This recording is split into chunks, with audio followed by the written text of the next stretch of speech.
মানুষ কি বানর থেকে তৈরি হয়েছে? মানুষের পূর্বপুরুষ কারা? কোরআন ও বিজ্ঞান নিয়ে আলোচনা হবে। ওয়ালাকাদ খালাকনাল ইনসানা মিন সুলালাতিন মিন তিন। আমি মানুষকে মাটির উপাদান দিয়ে সৃষ্টি করেছি। আসসালামু আলাইকুম সুপ্রিয় দর্শক। মানব পৃথিবীর শ্রেষ্ঠ মানুষ। এই মানুষ কোথা থেকে এসেছে? মানুষকে কি দিয়ে সৃষ্টি করা হয়েছে? মানুষের পূর্বপুরুষ কারা? এ বিষয়ে কোরআন ও বিজ্ঞান নিয়ে আজকের আলোচনা। ডারউইনের বিবর্তনবাদ সমস্ত পৃথিবীতে বিখ্যাত। ব্রিটিশ বৈজ্ঞানিক এক বিবর্তনবাদ থেকে গোটা বিশ্বের মানুষকে এটাই বুঝিয়েছে যে মানুষের পূর্বপুরুষ বাদর ছিল। বাদর থেকে উন্নতি করতে করতে হাজার হাজার বছর পরে মানুষ তৈরি হয়েছে। কিন্তু এই মতবাদটি ভুল। মানুষ যে বাদর থেকে উন্নতি করে করে মানুষ হয়েছে, এই মতবাদকে ভুল প্রমাণ করতে গিয়ে অনেক দার্শনিক লক্ষ লক্ষ পাতা লিপিবদ্ধ করেছেন। কিন্তু সমগ্র সৃষ্টির স্রষ্টা মহান আল্লাহ রাব্বুল আলামিন বলেছেন, ওয়ালাকাদ খালাকনাল ইনসানা মিন সুলালাতিন মিন তিন। আমি মানুষকে মাটির উপাদান দিয়ে সৃষ্টি করেছি। পৃথিবীর প্রথম মানুষ আদম আলাইহিস সালামকে মাটি দিয়ে সৃষ্টি করা হয়েছে, এটা তো স্পষ্ট। কিন্তু বাকি মানুষকে কিভাবে মাটি দিয়ে সৃষ্টি করেছেন? আমরা তো দেখে থাকি মানুষ জন্ম নেয় মায়ের পেটে। তাহলে কি করে আল্লাহ রাব্বুল আলামিন মানুষকে মাটি দিয়ে তৈরি করলেন?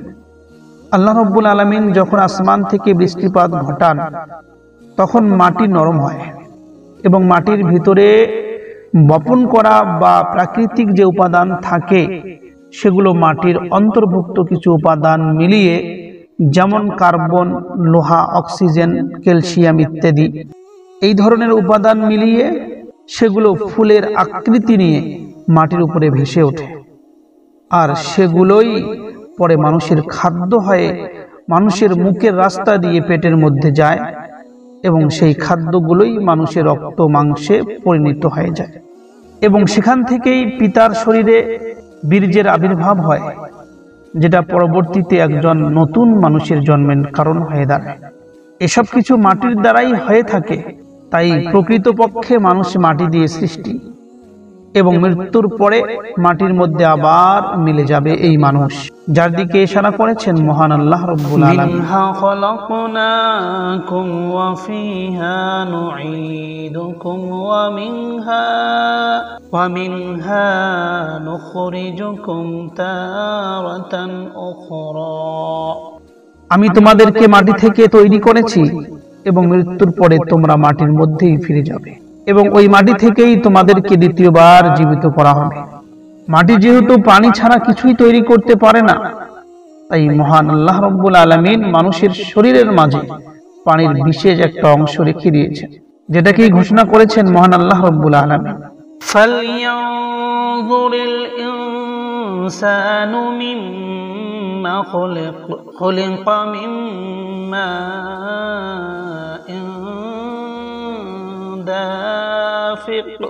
মানুষের চিন্তা করা দরকার, তাদেরকে কি জিনিস দিয়ে সৃষ্টি করা হয়েছে? তাদেরকে লাফানো পানি দিয়ে সৃষ্টি করা হয়েছে।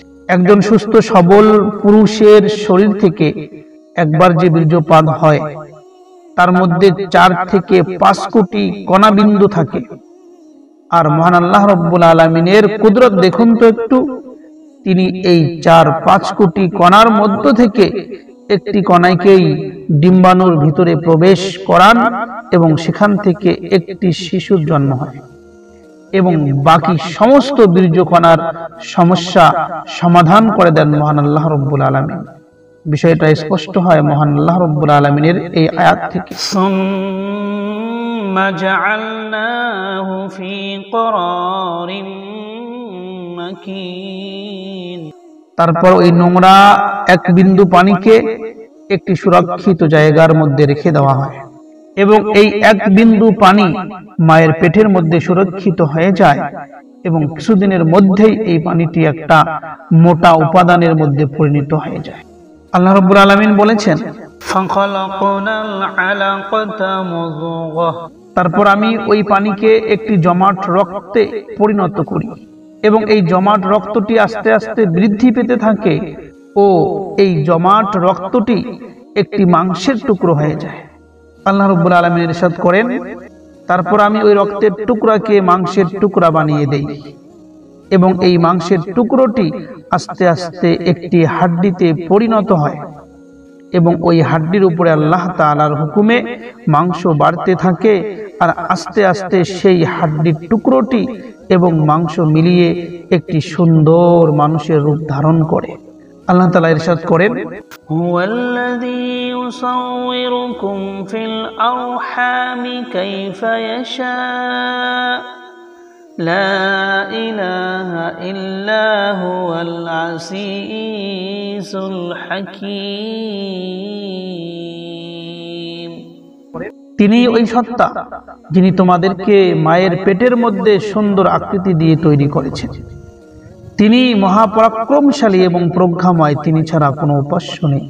সুপ্রিয় দর্শক, যদি একজন মানুষ নিজের সৃষ্টির দিকে একটু লক্ষ্য করে যে আল্লাহ রাব্বুল আলামিন কিভাবে তাকে সাধারণ এক বিন্দু নোংরা পানি দিয়ে সৃষ্টি করেছে, লক্ষ কোটি মানুষের মধ্যে দুজন মানুষের মাঝে 100% কখনোই মিল থাকে না, কারো চরিত্রের সহিত অন্য কারো আখলাক চরিত্র মিল খায় না, কিরকম সুন্দর বুদ্ধি দিয়েছেন, কত সুন্দর চেহারা দিয়েছেন, এসব চিন্তা করলে অবশ্যই আল্লাহ রাব্বুল আলামিনের একাত্মবাদকে স্বীকার করতে মানুষ বাধ্য হবে।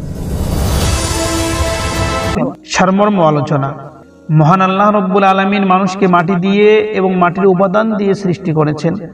মানুষ কখনোই বাদর থেকে আসে নাই। মানুষের পূর্বপুরুষ কখনোই বাদর হতে পারে না। পৃথিবীতে এখনো শত শত বাদর আছে, কিন্তু কখনোই কোনো বাদরকে মানুষ হতে দেখা যায়নি। এসব কিছু কাল্পনিক চিন্তা চেতনা। আল্লাহ রাব্বুল আলামিন সমগ্র মানব সম্প্রদায়কে মাটি দিয়ে সৃষ্টি করেছে। মানুষের ভুল কোন জায়গায়? হযরতে দাউদ আলাইহিস সালামের জামানার মধ্যে তার কিছু সম্প্রদায় বাদর হয়ে গিয়েছিল আল্লাহ রাব্বুল আলামিনের হুকুমের অমান্য করার জন্য। হয়তো অনেকেই চিন্তা করতে পারে যে সেই বাদর থেকে আজকের বাদরের আবির্ভাব এবং মানুষ বাদর ছিল, বাদর থেকে মানুষ হয়। দাউদ আলাইহিস সালাম পবিত্র জবুরকে তার সুন্দর কণ্ঠ দিয়ে শনিবার করে তেলাওয়াত করতেন। আর দাউদ আলাইহিস সালামের কণ্ঠের মধ্যে মহান আল্লাহ রাব্বুল আলামিন খুবই মাধুর্য দিয়েছিলেন। যখন দাউদ আলাইহিস সালাম সমুদ্রের তীরের মধ্যে বসে সুন্দর কণ্ঠ দিয়ে জবুর তেলাওয়াত করতেন, সেই তেলাওয়াতের মাধুর্যতা শুনে পানির মাছেরা ডাঙায় উঠে আসত। এই সুযোগেই দাউদ আলাইহিস সালামের সম্প্রদায়ের কিছু লোক মাছকে শিকার করা শুরু করে দিয়েছিলেন এবং আল্লাহ রাব্বুল আলামিন ওদেরকে হুকুম দেন, তোমরা শনিবার দিন মাছ ধরবে না। এটা আল্লাহ তাআলার হুকুম। আল্লাহ তাআলার হুকুম অমান্য করা যায় না। তাই দাউদ আলাইহিস সালামের সম্প্রদায় একটি কৌশল অবলম্বন করলো। শনিবারের দিন তো মাছ ধরা যাবে না, আর শনিবারের দিন করে ডাঙার মধ্যে মাছ উঠে আসে, তাই মাছকে আটকে রাখতে হবে। তারা মাছকে আটকে রাখার জন্য জাল ব্যবহার করা শুরু করে দেয়। তাই সমস্ত মাছ দাউদ আলাইহিস সালামের তেলাওয়াত শোনার পর ডাঙায় যখন উঠে আসে, তখন দাউদ আলাইহিস সালামের সম্প্রদায় ওই মাছগুলোকে জাল দিয়ে আটকে রাখত এবং শনিবারের দিন শেষ হওয়ার সঙ্গে সঙ্গেই মাছকে শিকার করত। আল্লাহ রাব্বুল আলামিনের হুকুমকে অমান্য করার জন্য আল্লাহ রাব্বুল আলামিন ওদেরকে বান্দর বানিয়ে দেন। আল্লাহ তাআলা ইরশাদ করেন, ওয়ালাকাদ আলিমতুমুল্লাযীনা আ'তাদাউ মিনকুম ফিস সাবতি ফাকুলনা লাহুম কুনু কিরদাতান খাসিঈন। তোমরা ভালো রূপে জেনেছো যারা শনিবারের হুকুমের ব্যাপারে সীমা লঙ্ঘন করেছে, এবং আমি বলেছি তোমরা লাঞ্ছিত বাদর হয়ে যাও। প্রিয় দর্শক, তাহলে অবশ্যই বুঝতে পারলেন যে মানুষের পূর্বপুরুষ বাদর নয়, আল্লাহ রাব্বুল আলামিন মানুষকে মাটি দিয়ে সৃষ্টি করেছেন। মাটি থেকেই মানুষের উৎপত্তি। আল্লাহ রাব্বুল আলামিন প্রথম মানুষ আদম আলাইহিস সালামকে মাটি দিয়ে তৈরি করেছেন, তারপর সেই মাধ্যমেই মাটির উপাদান দিয়ে সমগ্র মানুষকে সৃষ্টি করে থাকেন। মানুষের পূর্বপুরুষ কখনোই বাদর হতে পারে না। আসসালামু আলাইকুম ওয়া রাহমাতুল্লাহি ওয়া বারাকাতুহু।